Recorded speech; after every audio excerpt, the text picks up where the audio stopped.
Vakomana vemauto ava vanovakarwa hondo ava vanoonekwa kuti vari loyal kune the vice president wenyika yeZimbabwe paVP Chwenga vauya vachiobjecta the move inoitwa nemutungamiri wenyika kuBrigade Farm yeLand Tenure program yatinoona kuti panguva ino vaya vakaijamuka zvatinoona kuti ndozvimwe zviri kukonzeresa kuti the vice president arambe ari sideline noda kwekuti ari kuenda against zvinenge zvichiitwa nemutungamiri wenyika kunyange dzimwe nguva zvinenge zvichienda against macitizens.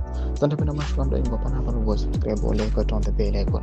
Tinoda pendo ya Majara Jairus anobuda anyora achiti military and war veterans affiliated to general objected to ED's Land Tenure implementation program which was launched at his Brigade Farm.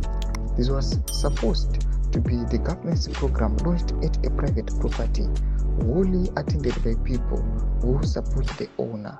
Tomashwa mudanyo panapa tinoona kuti vakomana vanonoki vanouya vachipindura chiti kuti pane chichaitwa here mudi anoda chiti vaya tanoita navo the reason Zimbabwe is in this mess.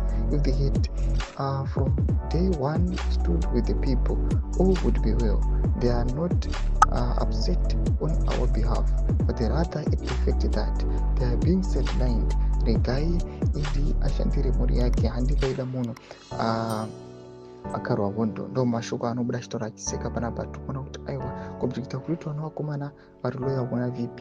Aiwa tinoona kuti panapa vanenge vachiramba vachiti zvinofanira kunge zvakaitwa on a private residence but zvinouya zvichiitiwa on his Brigade Farm. Tudze mafunguro enyu muchiona vakomana ava vachichamuka tiona kuti vari kuzama nepavanogona napo kumboobjecta vachiramba but we do not know noda kwekuti pasangana mikono pasangana aiwa vakomana vane mapowers saka people they are not sure kuti ndiani achakurira mumwe. Tudze mafunguro enyu mutikubeka pamusoro pechiitiko ichi. Pinda comment section yedu, subscribe or like, chant on the bell icon.